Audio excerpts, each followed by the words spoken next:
Welcome to Novel TV, maligayang pakikinig.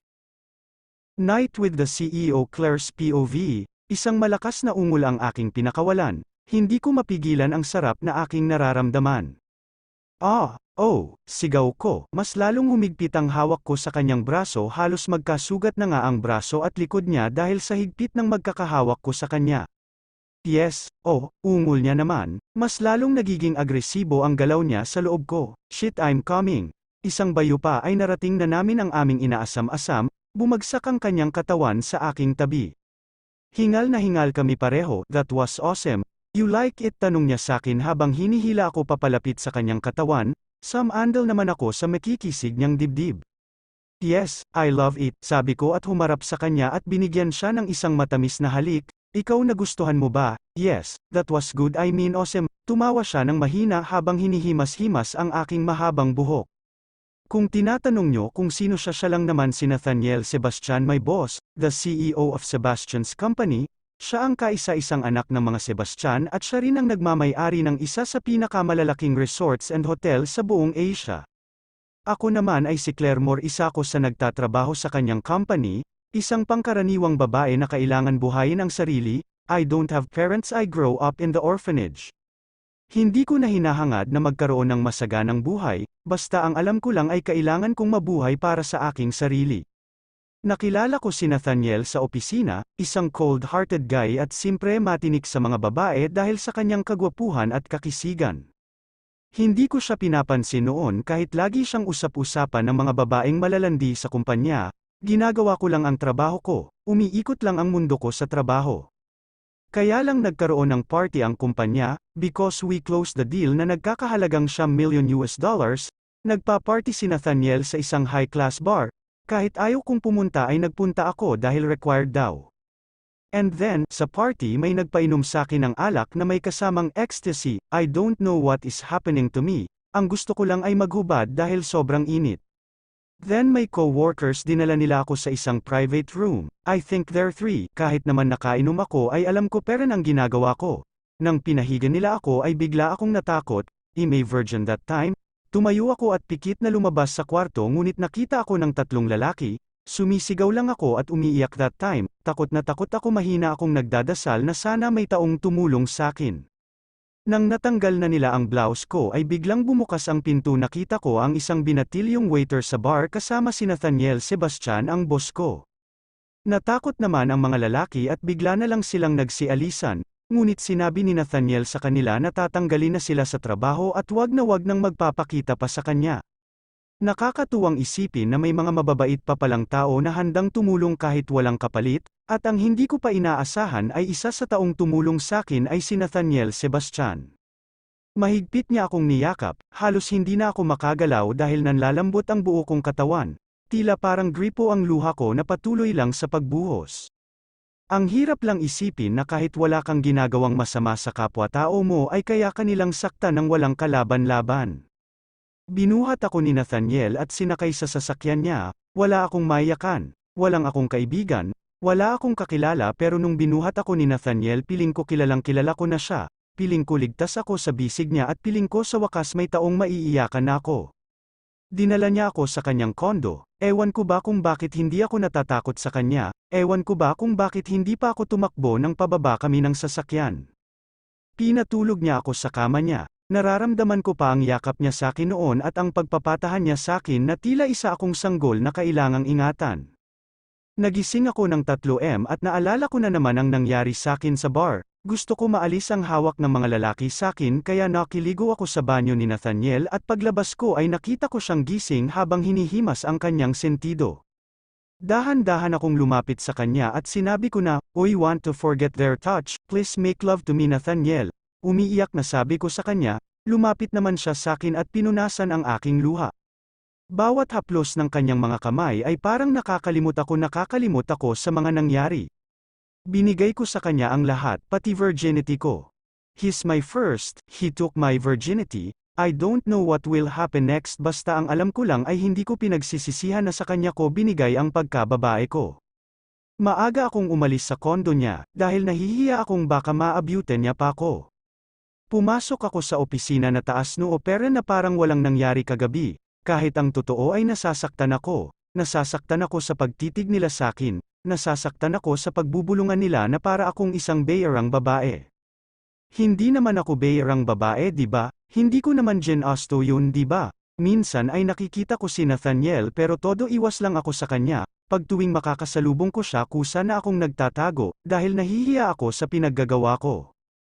Umuwi na ako sa kondo ko. Maliit lang ang kondo ko, kasyang-kasya ang isang tao. May kitchen, banyo at kwarto. Ito ang pinagtrabahuhan ko ng matagal na panahon. Habang natutulog ay biglang may kumatok. Sa tagal kong nakatira dito ngayon lang ata may nang istorbo sakin. Pagbukas ko ay nakita ko si Nathaniel na nakainom. Unang pumasok sa isip ko ay kung bakit at paano niya nalaman kung saan ako nakatira. Titig na titig lang siya sakin nang bigla niya akong halikan. Hindi ko alam ang nangyayari sa aking katawan kung bakit ako tumugon. Ang alam ko lang miss na miss ko siya. Ang alam ko lang ay hinahanap ko ang halik at haplos niya. Naaalala ko pa ang sinabi niya na, "I don't know what is happening to me, I want your body, you make me fucking crazy," hanggang sa nasundan na ng nasundan ang pagtatalik namin. Hindi ako nagtatanong kung ano ba kami, dahil natatakot ako sa sagot niya, ang gusto ko lang ay makasama siya. Pumayag ako at tinanggap ko kung ano ang ginagawa namin. Ang sinabi ko sa sarili ko noon ay hindi ko siya mamahalin, pero habang tumatagal ay hindi ko napapansin na nahuhulog na pala ako sa kanya, hulog na pala ako sa kanya. 2 years na ang relasyon namin. Ay, hindi pala relasyon ang matatawag dito. 2 years niya na akong fuck buddy, bedmate, pampalipas oras o parausan. Hindi ko alam kung ano ang tawag sa relasyon namin eh. Are you okay? May iniisip ka ba? Nabalik ako sa kasalukuyan nang narinig ko ang boses niya. Did I hurt you? Tanong niya ulit. No, iniisip ko lang yung trabaho ko, mahinang sabi ko. Huwag muna trabaho ang isipin mo. I'm here, let's enjoy the night babe. Mapusok na naman niya akong hinalikan at simpre hindi ako nakahindi sa kanya. Matapos ang session namin ay tumayo na ako. Nakita ko siyang tulog na tulog kaya sinuot ko ang t-shirt niya at nagpahangin sa veranda. Hindi ko maiwasan ang pagtulo ng aking luha, matapang akong babae at napatunayan ko yun sa araw-araw na dumarating sa buhay ko. Ngunit bakit pagdating kay Nathaniel nang hihina ako? Nawawala ang tapang ko, tumitiklop na lang ako bigla. Naramdaman ko ang malakas na hangin na dumidampi sa aking balat kasabay ng paghaplos ng lalaking mahal ko sa aking bewang. Yes, mahal ko na siya.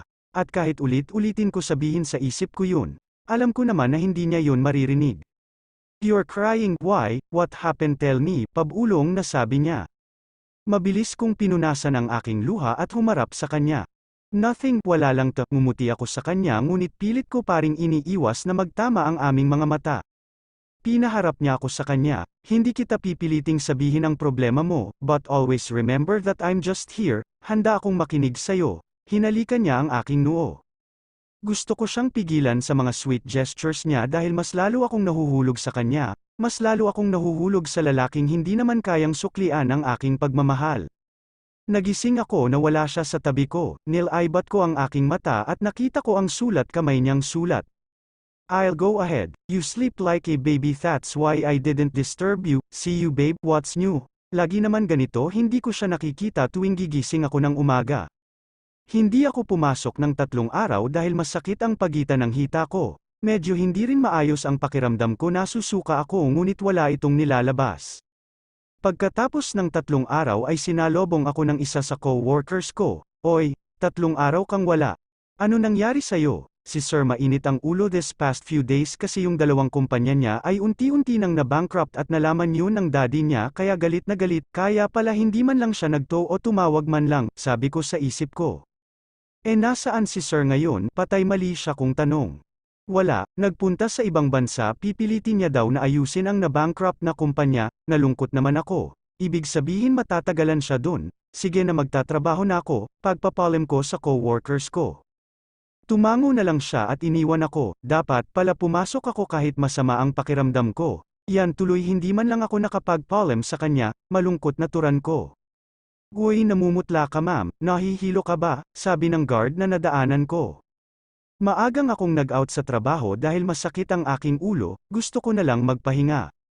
Okay lang hindi ko na natapos ang sasabihin ko nang bigla akong matamba. Ma'am, yan ang huli kong narinig hanggang sa nawalan na ako ng malay. Gumising ako na nasa hospital na ako, gising ka na pala, isang matandang doktor ang lumapit sa akin, nakangiti ito.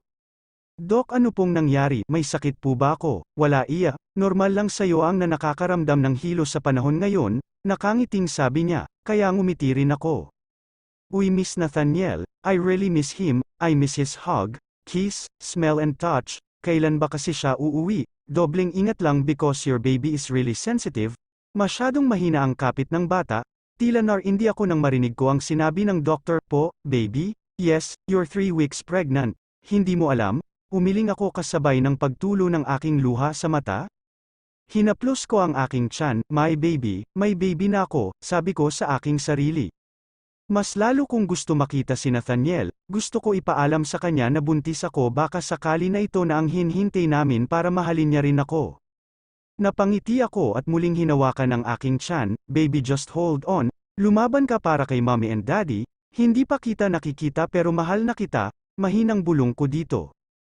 Lumipas ang 2 buwan ngunit wala parents si Nathaniel. Hindi siya tumawag o nagtuman lang, lalo ko tuloy siyang namimiss pero nararamdaman ko na malapit na siyang umuwi, konting tiis na lang baby, makikita muna ang daddy mo, sabi ko habang himas-himas ang aking tiyan. I'm really excited to tell him about my pregnancy. Sana matuwa siya, alam ko naman na magiging mabuting ama at ina kami para sa baby namin. I'm also eating vegetables and fruits, hindi ko rin inistress ang sarili ko sa trabaho. Sensitive ang baby ko kaya kailangan ko siyang mahalin at alagaan. Pagkatapos ng aking trabaho ay kumain muna ako sa Chinese food, nag-grocery na rin ako ng maraming prutas at gulay pagkatapos ay umuwi na rin. Pipihitin ko pa lang ang doorknob nang makitang nakabukas ito. Napaisip ako bigla, baka may nakapasok na sa kondo ko na magnanakaw pero malabo yun dahil may mga guards na nagbabantay sa lobby.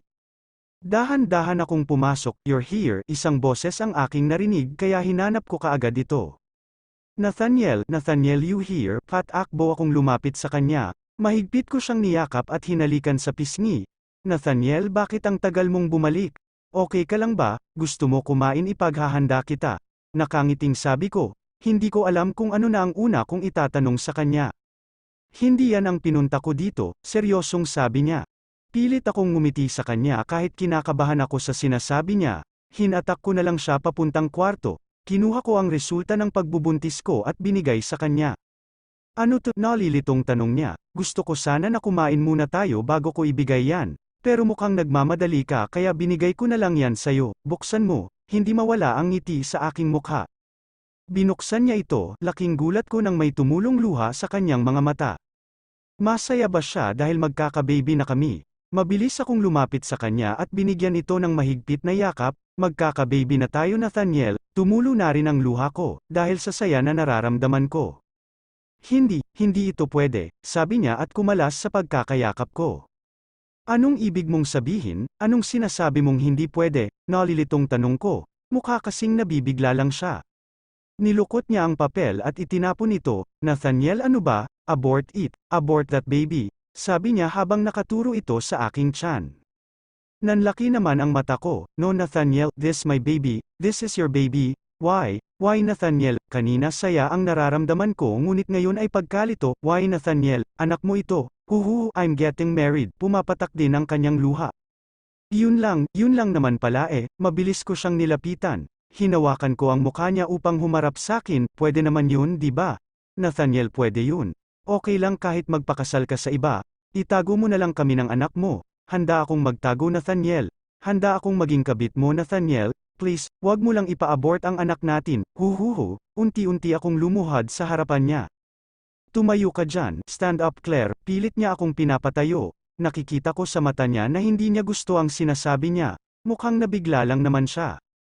Please Nathaniel, huhuhu wag mo hilingin na ipa-abort ang anak mo, dugot laman mo ito, huhuhu, itinuro ko ang tiyan ko. Kinuha ko ang kamay niya at pilit na pinahawak sa aking tiyan, nararamdaman mo naman di ba, anak mo ito. Nathaniel nagmamakaawa ako sayo. Mahalin mo naman ang anak mo kahit wag na ako, huhuhu. Nathaniel kung gusto mo yung dati na lang ang gawin natin, itago mo na lang ulit ako, itago mo na lang ulit kami at pangako walang makakaalam na may anak tayo, umiiyak na sabi ko. Desperada na kung desperada, wala akong pakialam. Hindi Claire, Hindi pwede, wala naman tayong relasyon, di ba? Ikaw na mismo ang nagsabi sakin na hindi natin pwede mahalin ang isa't isa. Sorry Claire pero magpapakasal na ako. Oo sinabi ko yun pero iba na ngayon, may bata nang involved. May bata nang masasaktan. Kaya nga sinabi ko sa'yo na ipa-abort mo na ang bata. Sorry Claire pero I'm getting married hindi na pwede itong relasyon natin. Huminga ako ng malalim, iiwan mo ako, iiwan mo kami ng anak mo, para sa babaeng yun? Gusto mong ipa-abort ang sarili mong anak dahil dun ito na lang sagutin mo na lang ako Nathaniel. Minahal mo ba ako? Minahal mo ba yung Claire na lagi mong kitilik sa kama? Nakaramdam ka ba na bumilis ang tibok ng puso mo tuwing makikita ko? Sumaya ka ba sa piling ko kahit papaano? Hindi siya sumagot, tulo lang ng tulo ang luha ko pati sa kanya ay patuloy sa pagtulo. Ano ba ang inaasahan ko? Ang sagot niyang hindi, dahan-dahan ako tumayo, nakakapagod na, oo nga pala, ako nga lang pala ang nagmamahal dito, natawa ako ng mahina. Claire, tawag niya sakin, isang malakas na sampal ang pinakawalan ko sa kanya, sa susunod wag puro sarap ang isipin mo. Sa susunod wag kang pasabog ng pasabog sa loob kung hindi mo naman pala kayang panindigan yang pagkalalaki mo. Hinding-hindi ko ipapa-abort ang anak ko, kung hindi mo siya kayang tanggapin. Wala akong magagawa, tumalikod ako sa kanya. Pinunasan ko ang luha ko ngunit hindi pa rin ito tumitigil sa pagtulo.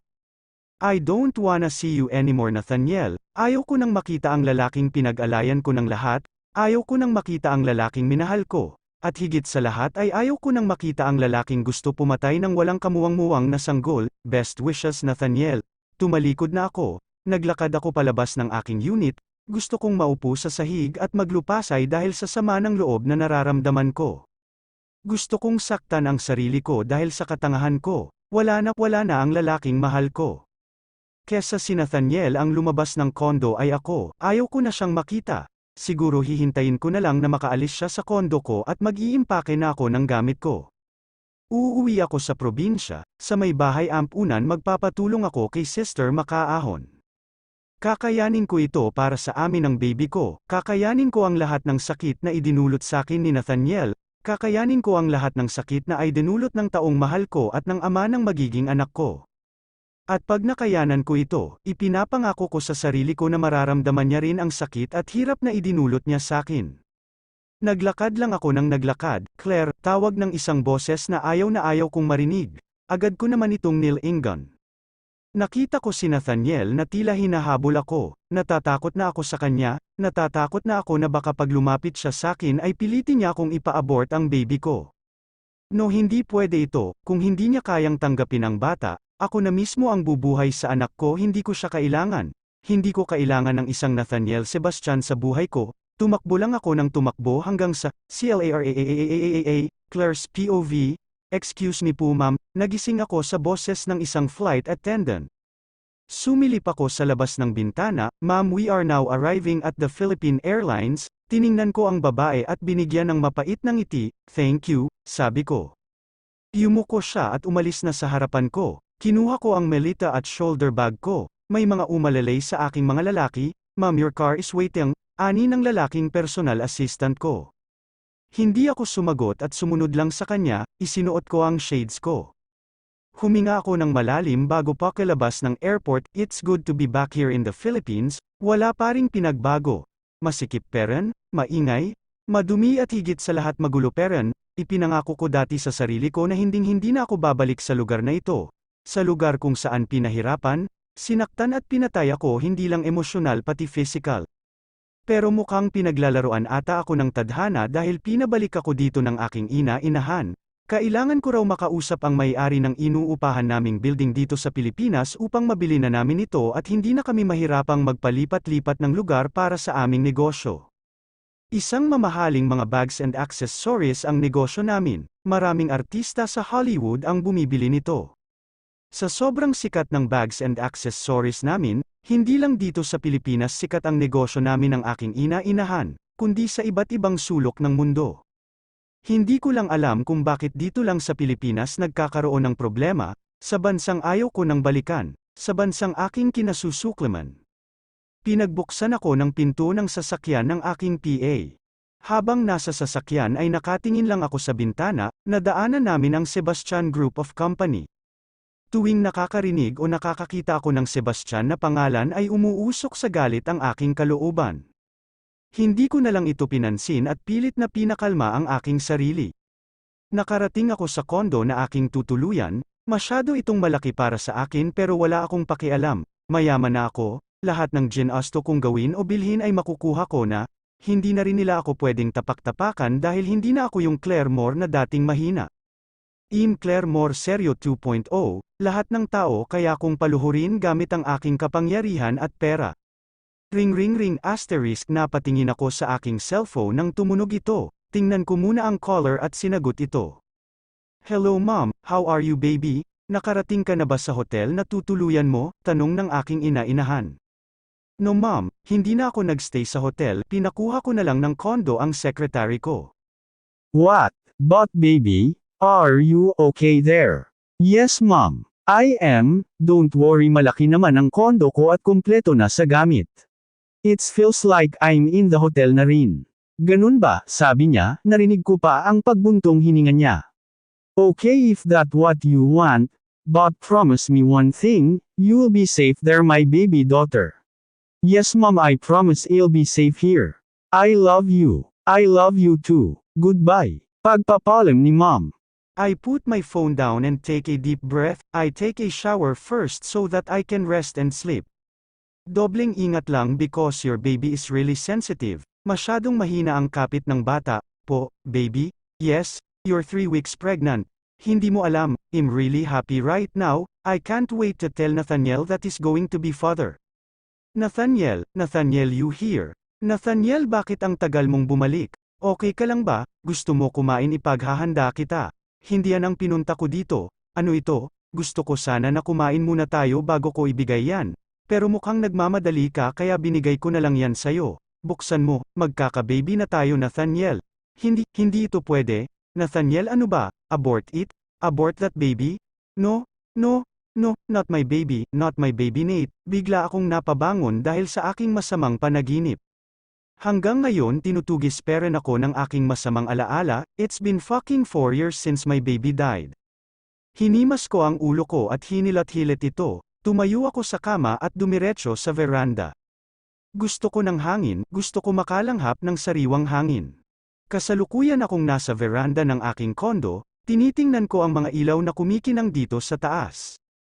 Hindi ko maiwasan ang pagtulo ng aking luha, kung nabubuhay pa kaya ang baby ko ay sasaya ako, kung nabubuhay pa kaya siya makikita niya rin ba ang magagandang tanawin na nakikita ko. Bakit ba kasi hanggang ngayon hindi pa rin ako makalimot, bakit hanggang ngayon yung sakit na nawala ang anak ko ay nandito pa rin sa puso ko? Hindi ko man lang siya nahawakan, hindi ko man lang nakita ang mukha niya nung isinilang ko siya, hindi ko man lang siya naihatid sa huling hantungan niya. Niyakap ko ang aking sarili, baby kung nasaan ka man, lagi mong tatandaan na mahal ka ni mommy, miss na miss ka na ni mommy.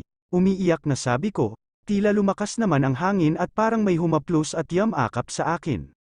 Pinunasan ko ang aking luha at bumalik na sa aking higaan, maya-maya ay kusa nang pumikit ang aking mga mata. Kinabukasan maaga akong nagising upang mag-ayos, ayaw kong malate sa first meeting ko sa Shara Group of Company. Pagbaba ko pa lang ng lobby ay marami nang sumalubong sakin.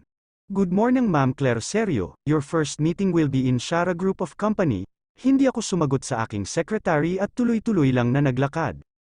Then you have a guesting in Popular Business Women magazine, what? I told you I don't want to be the newest ambassador of Popular Business Women magazine, I will not gonna accept their proposal, ito na lang ang gawin mo, set me a lunch date with the CEO of Shara Group of Company, mahabang sabi ko sa aking secretary. Gusto ko nang matapos ang pananatili ko dito sa Pilipinas, bumabalik ang mga masasakit na alaala ko dito, kung kailangan kong gawin ang lahat ay gagawin ko upang mapapayag lang na ipagbili sa akin ang inuupahan naming kumpanya. Sigurado naman ako na matanda na ang may-ari ng kumpanyang inuupahan namin at konting akit lang sa kanya ay ipagbibili niya na ang kanyang pagmamay-ari, ganun naman ang mga lalaki di ba? Basta may nakahain ay kakain. Yes po ma'am seryo, nagbigay galang siya at umalis na. Dumiretso ako sa aking magarang sasakyan, habang nasa daan hindi ko maiwasan na kabahan.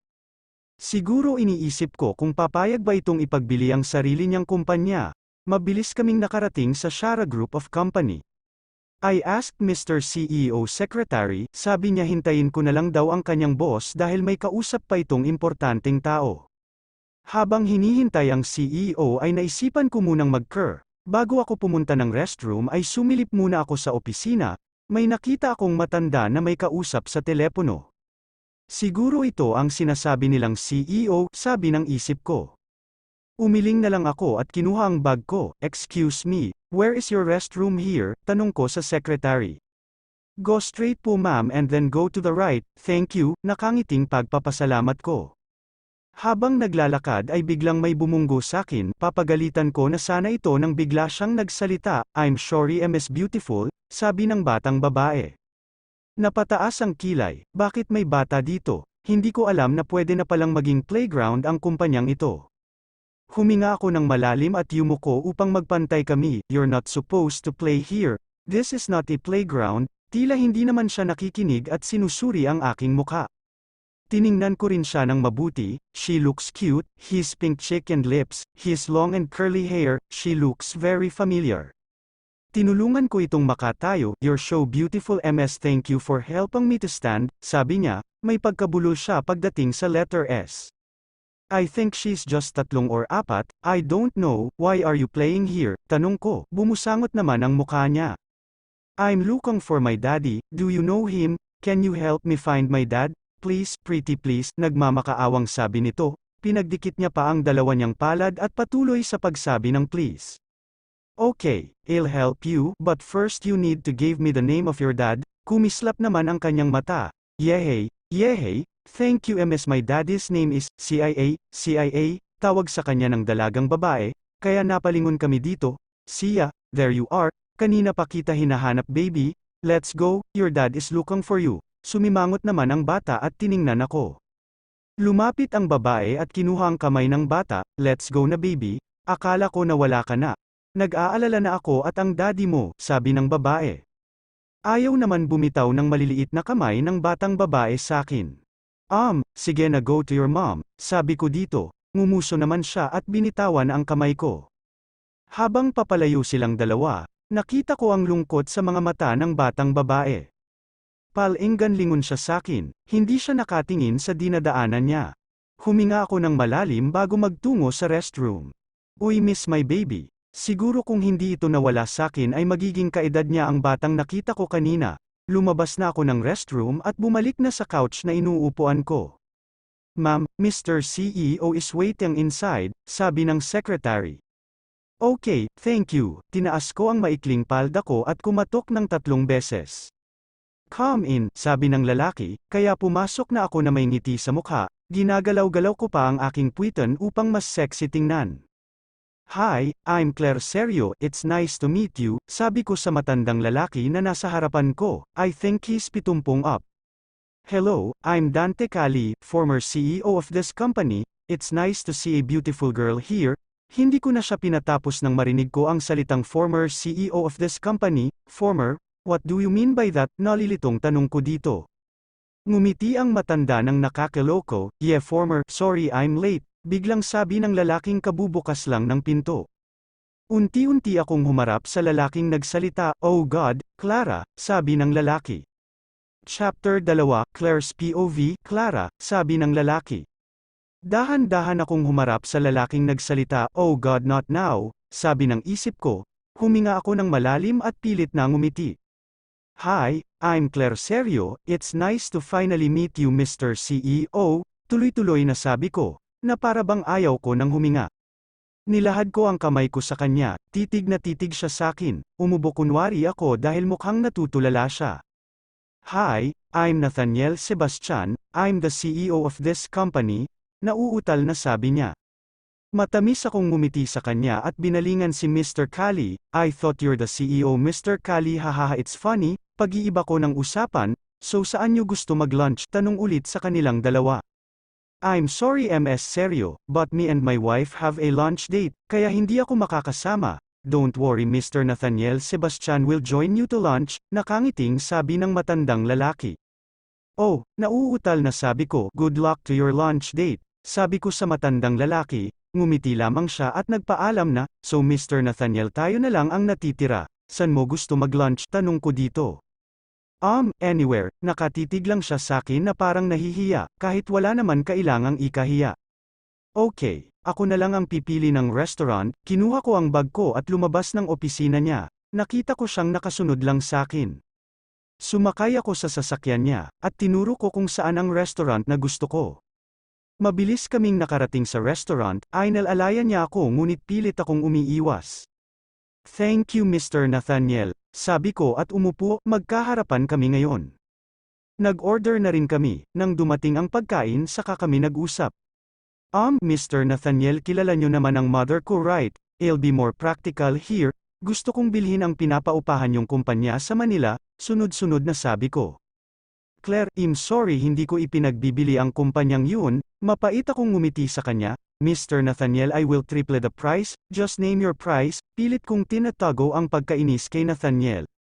I'm sorry Claire, at nag-iwas siya ng tingin, hinawakan ko ang kamay niya, please Mr. Nathaniel, I need your company here in Manila, I will do anything just please sell me your company, kinagat ko ang labi ko at hinimas ulit ang kamay niya.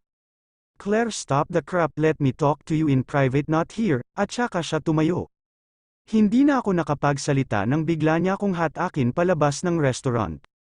We need to do this, gusto ko nang matapos ito kaya gagawin ko lahat, mapapayag lang kaagad siya at aalis na ako ng bansang ito. Dinala niya ako sa kondo niya. Nung una ayaw kong pumasok pero binuhat niya ako at pinaupo sa couch. Let's talk, seryosong sabi niya, dahan-dahan akong lumapit sa kanya at hinimas ang dibdib niya. About the business Mr. Nathaniel, seductive kong sabi. Just Nathaniel, you're too formal Claire, okay Mr. I mean Nathaniel, let's talk about the past, mahinang sabi niya, nakikita ko rin ang pagbuntong hininga niya. No, malakas na sabi ko, sabi nga nila ay past is past, I'm here because of your company. Nothing more nothing less, Claire, I'm sorry, alam ko galit ka, Claire nagsisisi ako sa lahat ng ginawa ko noon. Nakita kong may luhang pam-atak sa kanyang mata. Hindi ako nagsalita at matalim lang na nakatitig sa kanya. Claire, sorry dahil nasaktan kita, sorry about the baby, alam ko marami akong nagawang kasalan at I don't think na mapatawad mo ako kaagad. Claire, mahal na mahal, dinuro ko siya upang hindi matapos ang sasabihin niya, yan ang wag na wag mong sasabihin sakin Nathaniel, maayos na ako ngayon. Masaya na ako sa buhay ko, hindi ko kailangan ng pagmamahal na sinasabi mo, dahil kahit kailan hindi ko narinig at hindi ko naramdam yang pagmamahal na sinasabi mo noong magkasama pa tayo. Tumawa ako ng pagak at pilit na pinipigilan ang luha sa aking mata. Hindi ko kailangan ng pagmamahal mo Nathaniel, isaksak mo yan sa kakuti, excuse me, pagpapalem ko at tinalikuran siya. Kinuha ko ang dala kong bag at mabilis na pumunta sa pinto. Binagsak ko ang pinto ng kondo niya paglabas ko, bigla na lang bumuhos ang luha kong pinipigilan kanina pa, parang hindi na ako makalakad dahil nanlambot ang tuhod ko. Ang kapal ng mukha niya na humingi ng sorry. Anong tingin niya madedaan sa sorry ang lahat ng sakit na dinanas ko noon? Walang kapatawaran ang lahat ng nagawa niya sakin, walang kapatawaran ang pagtatangka niyang pagpatay sa sarili niyang anak. Sigurado nga ako na masayang masaya siya dahil namatay ang anak ko, at saka hindi na ako yung Claire na konting sorry lang ay bibigay na kaya inabuso ng iba. Nagpesando ako sa aking driver, umuwi muna ako ng kondo at nagpahinga, it's really a tiring day. Isang araw pa lang ako dito sa Manila pero nagkakaproblema na kaagad, bakit kasi si Nathaniel pa ang may-ari ng kumpanyang yon? Sa dinami-rami ng tao sa mundo, si Nathaniel pa talaga. Bakit Lord, bakit siya pa, ang taong ayaw ko nang makita ni Maamoy, naiinis na tanong ko. Nagpahinga na ako at nagbabad sa bathtub. Hindi muna siguro ako magpapakita kay Nathaniel, mainit pa kasi ang dugo ko sa kanya. Kinabukasan ay naisipan kong mamasyal, I went to the mall. Habang naglalakad maraming tao ang nakatingin sakin, siguro dahil may ilan-ilan din na nakakakilala sakin, hindi kasi ako nagpapakita sa media, isang malaking question mark sa mga tao kung sino ang may-ari ng bags and accessories na negosyo namin ng ina-inahan ko. Siguro nagtataka rin sila kung sino ako dahil may isang PA na nakasunod sakin. Siyempre, I checked my store here at tumingin rin ako ng ibang mga butik. Bumili rin ako ng maraming pasalubong for mom, habang naglalakad nang may narinig akong tumatawag sa pangalan ko kaya napahinto ako at tumingin sa aking likuran. MS Beautiful, sigaw ng batang nakita sa kumpanya ng mga Sebastian. Huminto siya sa harapan ko nang makita ang malaking PA na nasa likod ko. Nagpunas pa siya ng pawis sa kanyang noo. Ms. Beautiful, I've been calling you kanina pa. Sumimangot ang kanyang mukha. I'm tired running po. Come here. Tawag ko sa kanya. Agad naman siyang lumapit sa akin. Do you have face towel? Look at yourself, basang-basa na ang likod mo. Kinuha niya naman ang maliit niyang backpack. Here, inabot niya sa akin ang kanyang bag. Binuksan ko naman ito at tiningnan kung meron bang towel. Buti naman at meron ka. Come with me, let's go to the restroom, sabi ko dito at nauna nang naglakad. Wait me po, humawak ang maliliit niyang kamay sa aking kamay. Bigla akong nakaramdam ng pangungulila. I wish that my baby is here. Tiningnan ko siya, binigyan niya lang ako ng isang matamis na ngiti. Nang makarating kami sa restroom, pinunasan ko kaagad ang kanyang likod at binihisan ito ng dala niyang pamalit na damit. Sa susunod wag ka ng takbo ha, baka mamaya mad-apa ka pa. Where is your mom? Tanong ko ngunit nagkibat-balikat lang ito. Ms. Beautiful, I'm hungry. Napangiti naman ako sa sinabi niya, kaya siguro hindi sumagot ng tinanong ko kung nasaan ang mama niya kasi nagugutom na siya. Okay, but after we eat, hahanapin na natin ang mommy mo. Mabilis naman siyang tumango. Joby please Ms. Beautiful, sabi niya. Joby means Jollibee pala. Kumain kami sa Jollibee, habang kumakain kwento lang siya ng kwento about sa alaga niyang aso at pusa. How old are you? Tanong ko dito. I'm 3 going to 4 po. I smiled. She looks pretty. Kinukuya-kuya-kuy niya pa ang paa niya. Pagkatapos niyang kumain hinanap na namin ang mga magulang niya ngunit wala kaming nakita. Napagdesisyonan ko na lang na iwanan siya sa Lost and Found, na-announce na rin naman ang pangalan niya. I have to go, dito ka na lang ha. Mabilis siyang tumango at ngumiti. Sinuot ko sa kanya ang maliit niyang backpack, umupo siya sa couch at humikab. She looks tired. Bye-bye Ms. Beautiful, see you again, sabi niya. Nag-wave ako sa kanya at mabilis na lumabas. Habang naglalakad hindi na ako makapag-concentrate. Iniisip ko kung nakita o nakuha na ba siya ng parents niya. Huminga ako ng malalim at bumalik sa kinaroroonan ng bata. I saw her sleeping peacefully. Nasa ulo niya ang maliit niyang backpack. Lalapitan ko na sana nang may lumapit na lalaki dito. Hindi ko na tiningnan kung sino ang lalaki, may kasama itong babae, siguro sila ang parents ng batang yun. Chapter 3, Claire's POV. Nakahiga lang ako sa kama, matatapos na naman ang buong araw pero wala akong ginawa kung hindi matulog, mag-isip at magmakmak. Natatakot akong puntahan at kausapin si Nathaniel. Hindi ko alam kung ano ang nararamdaman ko tuwing nakikita ko siya, parang gustong gumuho ng mundo ko at paulit-ulit na bumabalik ang nakaraan. Sinira niya ako, pinatay niya ako not physically but emotionally, pati ang anak ko dinamay niya pa. How dare him na patayin niya sarili niyang anak. Ring ring ring, nabalik ako sa kasalukuyan nang magring ang aking cellphone. It was my stepmother again. Hi mom, where are you baby? Okay ka lang ba dyan? Nag-aalalang tanong ni mom, even though she's not my real mother she always taking care of me. Sinusure niya kung maayos ako araw-araw. Alam niya ang nangyari few years ago. Alam niya kung paano ako nabaliw at nawala ng buhay nang malaman kong nawala ang anak ko. Siya ang tumulong sakin upang makayanin ang buhay, upang bumalik ang dating ako. Hindi naman ako nandito sa Pilipinas para makapag-hig-antay o makipagkumpetensya kay Nathaniel. I just want to buy their property at pagkatapos noon aalis na ako at hindi na ako magpapakita sa lugar na ito even kay Nathaniel.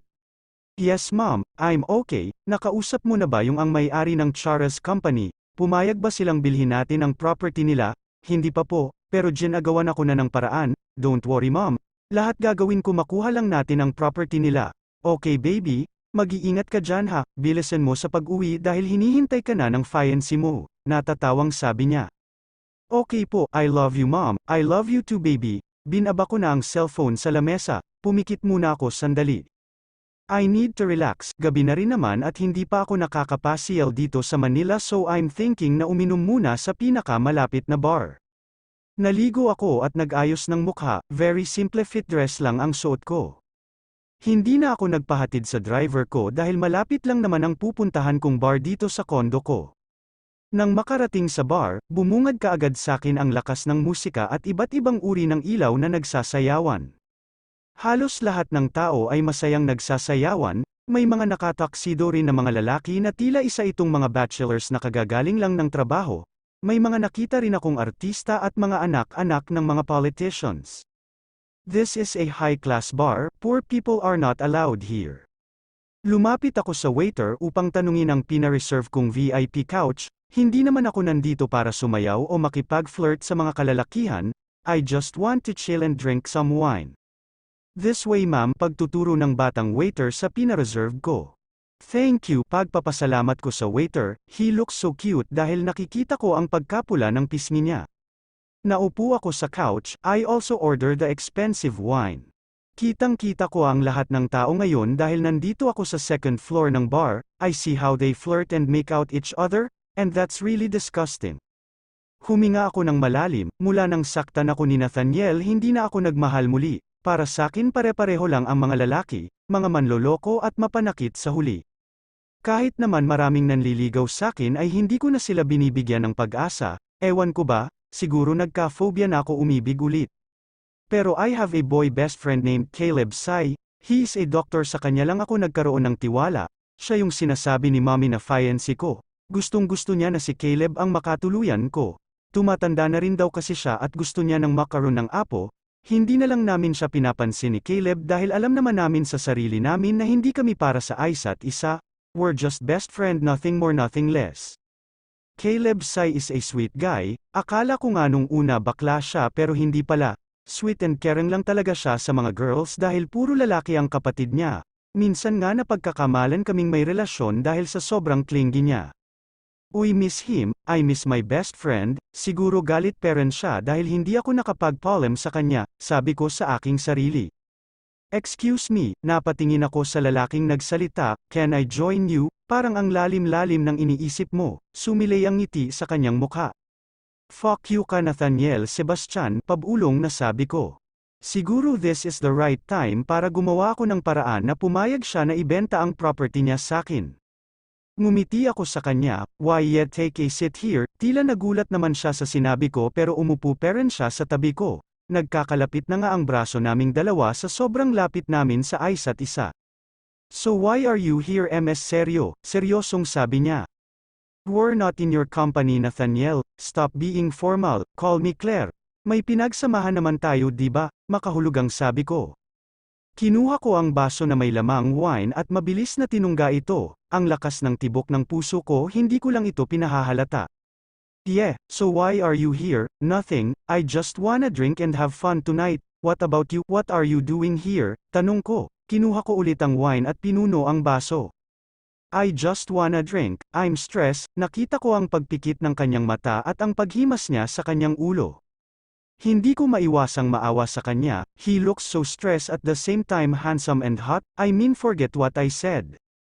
Uminom lang kami ng uminom at medyo may tama na rin ako kaya hindi ko na alam ang lumalabas sa bibig ko. You know what, let's dance, sabi ko kay Nathaniel, he looks so pissed, dahil na rin siguro sa mga lalaking nakatingin sa puweten ko. Wala naman akong magagawa dahil sexy talaga ako. No let's go home, mautoridad niyang sabi habang mahigpit na hawak ang aking kamay. No, I want to dance, please Nathaniel, sabi ko ulit sa kanya, akap ako sa kanya dahil nahihilo na rin ako, pero alam ko pa rin ang ginagawa ko. Fuck no, let's go home or else I'll make love to you right here right now. Ngumiti naman ako sa kanya, humawak ako sa dibdib niya. You're hard Nathaniel, nakakalokong sabi ko, let's dance, I said no this time ay sumigaw na siya kaya ako natakot. He's fucking serious right now, sorry, I can't drive I'll sleep here. Mahinang sabi ko, hindi ko na talaga kayang mag-drive, my head is aching, come with me, sabi niya, dahan-dahan naman akong tumango, kahit hindi ko alam kung saan kami pupunta. Naramdaman ko ang pagbuhat niya sakin, at pagsakay sa kanyang sasakyan. Mabilis kaming nakarating sa kondo ni Nathaniel, naramdaman ko pa ang pagbuhat niya ulit sakin. Binuksan niya ang pinto at nilapag ako sa sofa, wow this is your place, it's so manly, natatawang sabi ko, kasalukuyan pa rin kasi akong may tama dahil sa alak, so anong gagawin natin dito? I want to drink pa Nathaniel, seductive kong sabi. Come here matulog ka na, hinawakan niya ang kamay ko at hinayla ko papunta sa kama.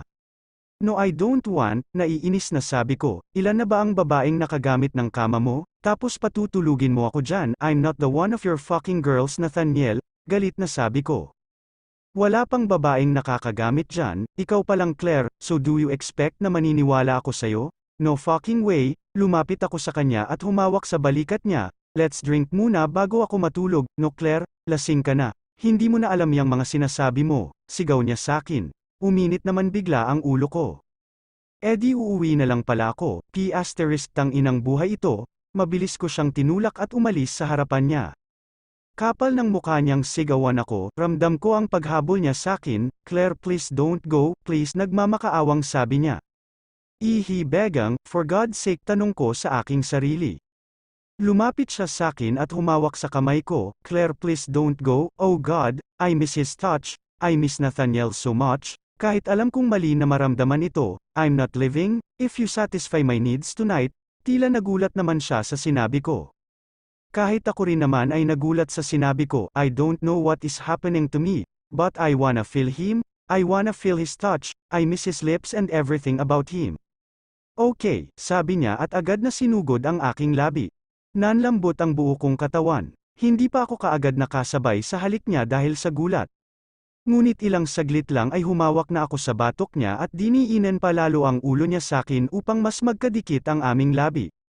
Naramdaman ko ang pagbuhat niya sakin at pinahiga sa kama, hindi pero napaputol ang aming paghahalikan. Nagiinit lalo ang buo kong katawan dahil na rin siguro sa tama ng alak na ininom namin kanina. Naiiyak ako sa sobrang pagkamis sa kanya, the way he touched me now is so gentle parang hindi ako yung babaeng sinaktan niya 4 years ago. Unti-unti niyang hinubad ang damit niya, pagkatapos niya habarin ang damit niya ay ako naman ang hinuberen niya. Nakita ko ang pagkalalaki niya, natakot ako bigla na parang ayaw ko nang itong ituloy, mas lumaki kasi kumpara noon. I miss you so fucking much, sabi niya sa gitna ng maghahalikan namin. Kumabog naman bigla ang puso ko, hindi ko alam kung maniniwala ako sa kanya o hindi, pero wala na akong makialam. Tatapusin ko lang ang nasimulan namin pagkatapos ay tapos na. Naramdaman ko ang pagpasok niya sa aking kaloob-looban, napul-iyad pa ako sa sobrang sakit.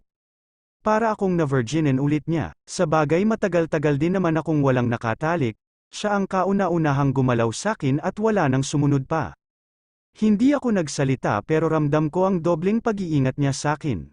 Napaiyak na lang ako ng tahimik nang may pasok niya ng buo ang pagkalalaki niya sa loob ko. Malakas ako kaya hindi ako iiyak sa harapan niya, sabi ko sa aking sarili. Sunod-sunod lang ang pagbayo niya, nang hindi na masakit ay sumabay na ako sa kanya. Ramdam ko na malapit na siya kaya nagsalita na ako, don't come inside me please, sabi ko sa kanya. Napahawak ako sa braso niya nang tila diniinan niya pa ang pagkalalaki niya sakin. Don't come inside me Nathaniel, nahihirapam sabi ko, gusto ko siyang maramdaman na punuin ako. Pero ayaw kong mabunga ang pagtatalik namin. Hindi ko kakayaning mawalan na naman ng anak, pinunasan ko ang pawis sa kanyang noo dahil pawis na ito, nang magtagpo ang mata namin ay bigla akong napatigil. Looks so sad, his eyes telling me how sad he is, but why, is that what I said a while ago, natapakan ko ba ang ego niya, naramdaman ko na tinanggal niya ang pagkalalaki niya sakin, thanks God he didn't come inside me. Inaantok na ako kaya hinayaan ko na lang siyang nakapatong sakin. Come back to me Claire, umiiyak na sabi ni Nathaniel, wait, what, he's crying? Nathaniel Sebastian is crying, Chapter 4? Claire's POV, kasalukuyan akong nakatitig kay Nathaniel, he looks so innocent, para siyang isang demigod na bumaba galing sa langit. Kung titingnan mo ang maamo niyang ay mapapatanong ka kung may nagawa ba itong masama sa buong buhay niya, para kasi siyang anghel na hindi makakagawa ng masama sa kapwa niya. Alam ng Diyos kung gaano ko minahal si Nathaniel mula noon hanggang ngayon, oo mahal ko pa siya hanggang ngayon at hindi ko kayang ipagkailayon. Kahit anong pigil ko sa sarili ko na wag nang mahalin si Nathaniel ay hindi ko magawa. Andito pa rin siya sa puso ko kahit galit ako, kahit kinasusuklaman ko siya dahil sa pagkawala ng baby ko. Hindi ko maiwasang nahaplasan ang gwapo niyang mukha. Bakit mo ako sinaktan Nathaniel? Mahinang bulong ko sa kanya, I hate you. Hindi na dapat ako nakakaramdam ng ganito dahil matagal na kitang pinatay sa pagkatao ko, sabi ko, hindi ko maiwasang maiyak. Hindi ko naman siguro deserve na masaktan na naman sa pangalawang pagkakataon, di ba? Tanong ko sa aking sarili. Ilang saglit pa ay tumayo na ako at nagbihis, wala naman akong makukuhang sagot sa kanya dahil mahimbing siyang natutulog.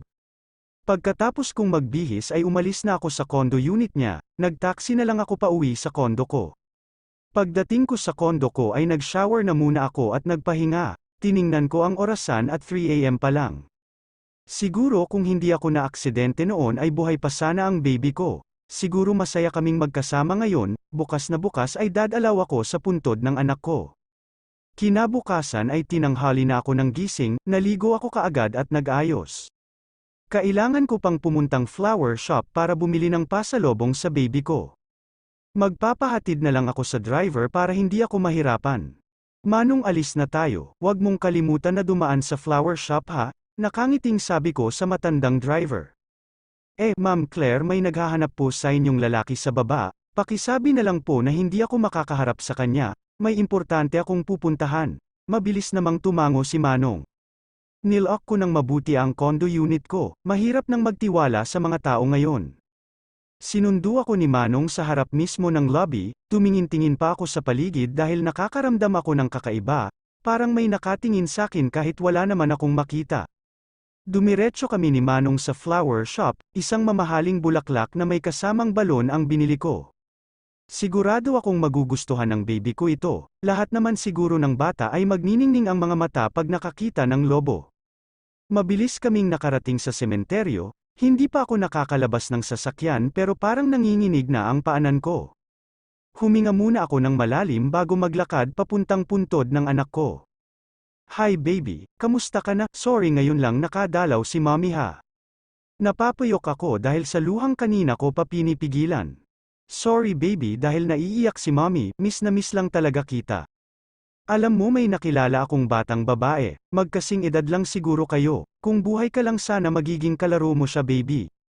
Pinunasan ko ang luha ko, baby wag kang matatampo kay mommy ha, dahil hindi ko pa nadadala ang daddy mo dito dahil hindi ko pa siya napapakilala sa'yo, hindi pa kasi kami nagkakaayos pero wag kang mag-alala dahil pag nakaayos kami hindi lang ako ang dadalaw sa'yo kung hindi pati siya, mahal na mahal kita baby ko, at nasisigurado akong mahal ka din ng daddy mo. Mahal ka nga ba? Tanong ko sa aking sarili. Hinding-hindi kita makakali, hindi ko na natapos ang sasabihin ko nang may umubo sa aking likuran. Gulat akong napatingin kay, anong ginagawa mo dito Nathaniel? Seryosong sabi ko. Kung titingnan mo siya ay para siyang galing sa pag-iyak, pero bakit naman siya iiyak? Gusto sana kitang makita. Nag-alala ako nang hindi kita makita sa tabi ko kaninang umaga, nagpunta ako sa kondo mo pero may importante ka daw na lakad kaya, nauutal na sabi niya. Kaya naisipan mong sundan ako, naiinis na sabi ko. Parang ganun na nga, nakita mo ako, okay lang ako kaya umalis ka na, mabilis kong sabi. Hindi ko pa siya kayang ipakilala sa anak ko, ito ang kauna-unahang paghaharap naming tatlo yun nga lang patay na ang anak ko.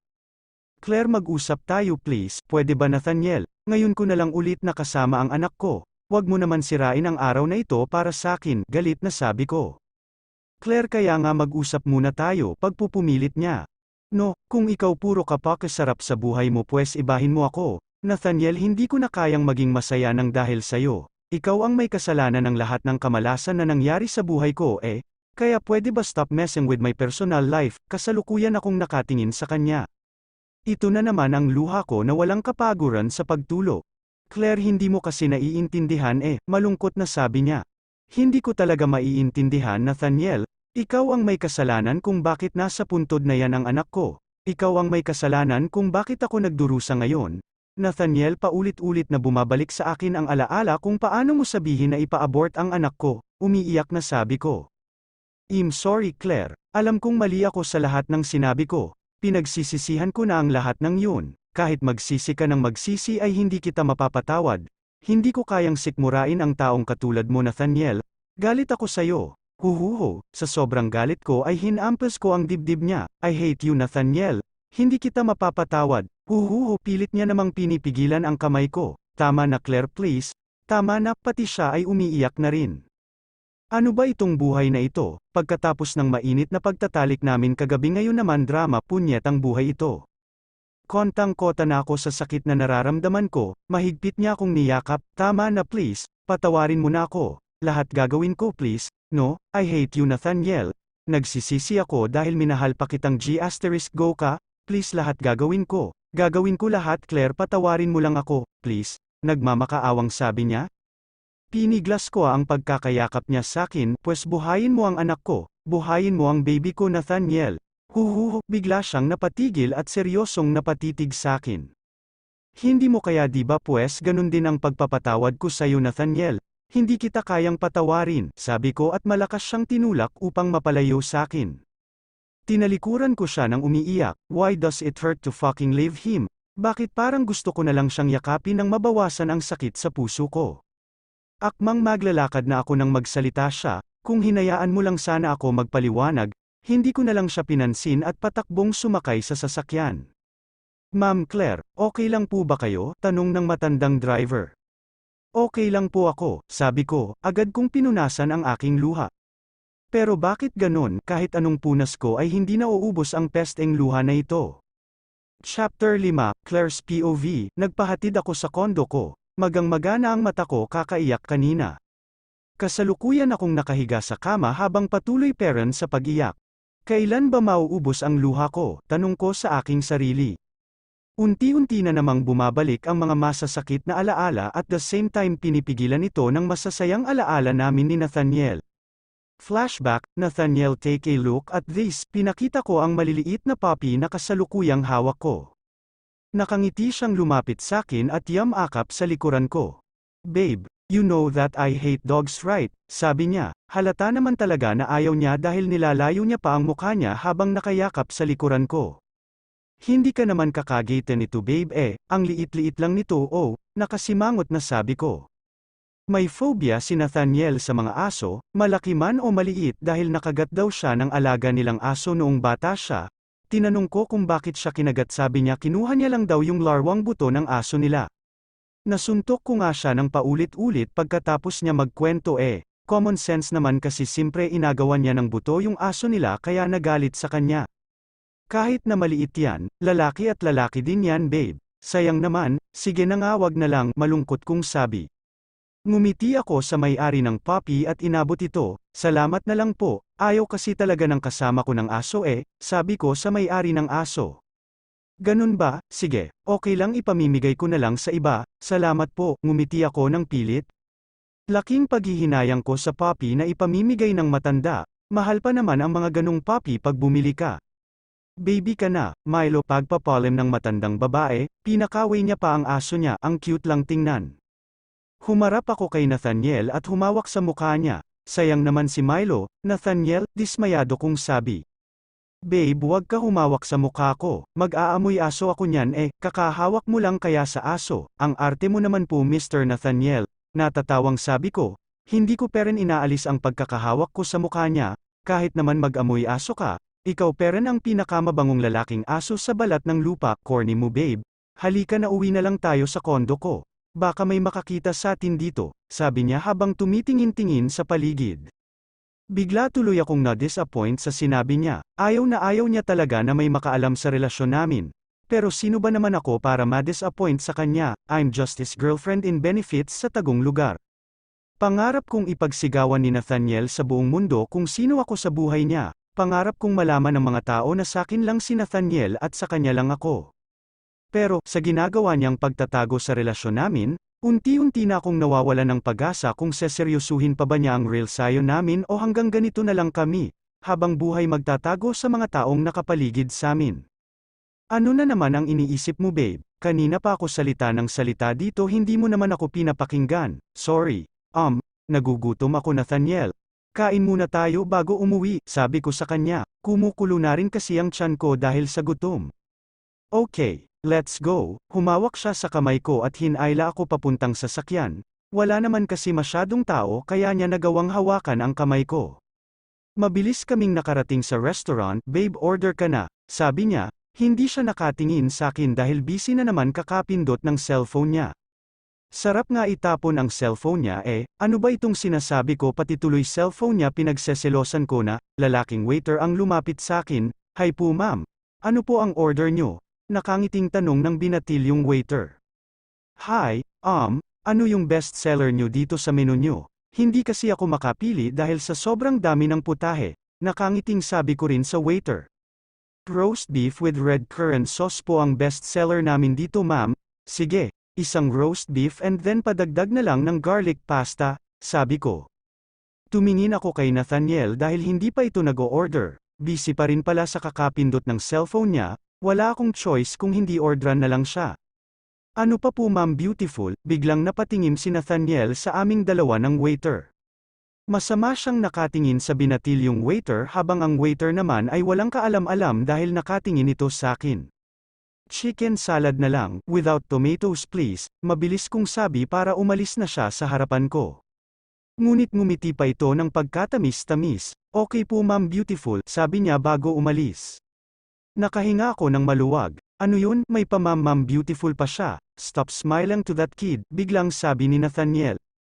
Kung titingnan mo siya ay para siyang nagseselos pero hindi ko na lang siya pinansin. Dumating na ang pagkain namin, babae na ang nag-serve, at sobrang pasasalamat ko dahil hindi na ang binatilyong waiter ang nag-serve, baka magalit na naman si Nathaniel. Wala kaming imikan habang kumakain, mukhang galit kasi si Nathaniel kaya hindi na rin ako nagsalita.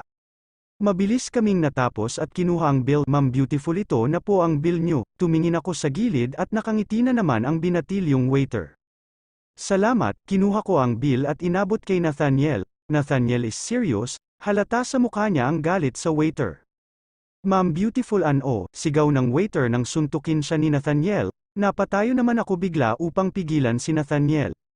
3 beses niyang sinuntok ang mukha ng waiter. Nathaniel stop pagpipigil ko kay Nathaniel, shit, okay ka lang ba? Tanong ko sa waiter. Marami na ring mga tao na nakatingin sa amin. Kinuha ni Nathaniel ang wallet niya at naglabas ng 2,000, hinayla niya ako patayo. Keep the change, sabi niya sa manager na kasalukuyang nasa harapan na rin namin. Hinatak niya ako papuntang sasakyan. Aray, ano ba Nathaniel? Bakit mo sinuntok yung waiter? Nababaliw ka na ba? Galit na tanong ko. Bakit mo yun pinagtatangol ha? Bakit sigaw niya sakin? Dahil ikaw ang mali, wala naman siyang ginagawa masama di ba? Anong wala? Alam niya na may kasama ka tapos kung makatingin sa'yo ay para ka nang hinuhubaran, at ma'am beautiful what th, hindi Nathaniel, yang isip mo ang wala sa lugar, bakit masama bang sabihan ako ng maganda? Hindi ba pwedeng humahanga lang yung binatilyong waiter sakin? Hindi mo dapat siya sinuntok kung naiinis ka o nagagalit ka dahil sa pagtawag niya sakin ng ma'am beautiful, napahilamos siya sa mukha niya. Biglang tumunog ang cellphone niya at binasa ang nagto.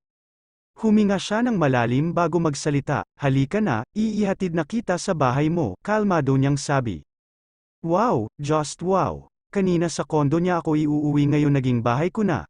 Siguro dahil may importante na naman siyang lakad o date, no need, uuwi na lang ako mag-isa. Seryosong sabi ko, wag ka nang umarte Claire, ihahatid na kita, you know what Nathaniel, I thought this day will be my best day, but I'm wrong, you ruined our date, oh my bad, this not a date nga pala, nag-a-assume lang ako, sabi ko at tumalikod sa kanya.